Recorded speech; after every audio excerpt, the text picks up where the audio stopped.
ಗ್ಯಾರಂಟಿಗಳ ಜೊತೆಗೆ ಉದ್ಯೋಗದ ಗ್ಯಾರಂಟಿಯನ್ನು ಕನ್ನಡಿಗರಿಗೆ ನೀಡಬೇಕು ಎಂದು ತಿಳಿಸಿದರು.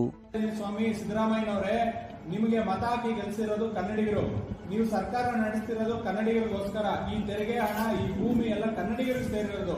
ನೀವು ಅವರ ಹಿತಾಸಕ್ತಿಯನ್ನು ಬಿಟ್ಟು ಯಾವುದೋ ಊರಿಂದ ಬಂದು ಇಲ್ಲಿ ಸಾವಿರಾರು ಕೋಟಿ ದುಡ್ಡು ಮಾಡ್ಕೊಂಡು ಸರ್ಕಾರಕ್ಕೂ ಕೂಡ ಸರಿಯಾಗಿ ತೆರಿಗೆ ಕಟ್ಟದೆ ಭೂಮಿಗಳನ್ನ ಉಚಿತವಾಗಿ ಪಡ್ಕೊಂಡು ಹಲವಾರು ಯೋಜನೆಗಳನ್ನ ಉಚಿತವಾಗಿ ಪಡ್ಕೊಂಡು ದುಡ್ಡು ಮಾಡ್ಕೊಳ್ಳೋರಿಗೆ ನೀವು ಸಹಾಯ ಮಾಡ್ತಿದ್ದೀರಾ ಅಂತ ಹೇಳಿದ್ರೆ ನಿಮ್ ಸರ್ಕಾರ ಏನಕ್ಕೆ ಇರಬೇಕು ಅಂತ ಹೇಳಿ ನಾವು ಈ ಸಂದರ್ಭದಲ್ಲಿ ಪ್ರಶ್ನೆ ಮಾಡ್ತಿದ್ದೀವಿ.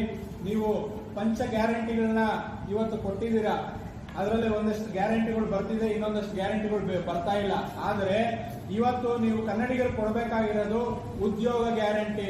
ಕನ್ನಡಿಗರಿಗೆ ಉದ್ಯೋಗದ ಗ್ಯಾರಂಟಿ ಕೊಡಬೇಕು ಅಂತ ಹೇಳಿ ನಿಮ್ದು ನಿಜವಾದ ಗ್ಯಾರಂಟಿ ಸರ್ಕಾರ ಆಗಿದ್ರೆ ಕನ್ನಡಿಗರಿಗೆ ಉದ್ಯೋಗದ ಗ್ಯಾರಂಟಿ ಕೊಡಬೇಕು ಅಂತ ಹೇಳಿ ನಾನು ನನ್ನ ನೆಲದ ಉದ್ಯೋಗ ನನ್ನ ಹಕ್ಕು ಹೋರಾಟ ಸಮಿತಿಯಿಂದ ನಾನು ಸರ್ಕಾರಕ್ಕೆ ಆಗ್ರಹಿಸ್ತಿದ್ದೀನಿ. ನಿಜವಾಗ್ಲೂ ಬೇಕಾಗಿರೋದು ಕನ್ನಡಿಗರಿಗೆ ಉದ್ಯೋಗ ಗ್ಯಾರಂಟಿ. ಕನ್ನಡಿಗರಿಗೆ ಉದ್ಯೋಗ ಗ್ಯಾರಂಟಿ ಬಂದ್ರೆ ನೀವು ಉಚಿತವಾಗಿ ಅಕ್ಕಿನೂ ಕೊಡಬೇಕಾಗಿಲ್ಲ, ಹೆಣ್ಮಕ್ಳಿಗೆ 2,000 ರೂಪಾಯಿ ಕೊಡ್ಲೂಬೇಕಾಗಿಲ್ಲ. ಇದೆಲ್ಲ ನೀವು ಮಾಡ್ತಿರೋದು ಕೇವಲ ಚುನಾವಣೆಗಳ ಸ್ಟಂಟ್ ಅಂತ ನಾನು ಈ ಸಂದರ್ಭದಲ್ಲಿ ಹೇಳ್ತಾ ಇದ್ದೀನಿ. ನಿಜವಾಗ್ಲೂ ನೀವು ಕನ್ನಡಿಗರ ಜನಕ್ಕೆ ಒಂದು ಜೀವನ ಕೊಡಬೇಕು ಅಂತ ಹೇಳಿದ್ರೆ ನೀವು ಕನ್ನಡಿಗರಿಗೆ ಉದ್ಯೋಗ ಗ್ಯಾರಂಟಿ ಕೊಡಬೇಕು ಅಂತ ಹೇಳಿ ನಾನು ಆಗ್ರಹ ಪಡಿಸ್ತಿದ್ದೀನಿ ಈ ಒಂದು ಸಭೆ ಮೂಲಕ.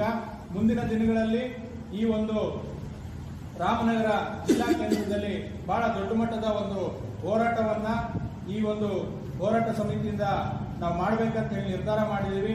ಇವತ್ತೆಲ್ಲರೂ ಬಂದಿರತಕ್ಕಂಥ ಸ್ಥಳೀಯ ಎಲ್ಲ ಕನ್ನಡ ಪರ, ರೈತ ಪರ ಮತ್ತು ಕಾರ್ಮಿಕರ ಮುಖಂಡರನ್ನ ನಾವು ಸೇರಿಸಿದ್ವಿ. ಮತ್ತೊಂದು ಸಭೆಯನ್ನ ಕೂಡ ಮಾಡಿ ಬರುವ ಏಪ್ರಿಲ್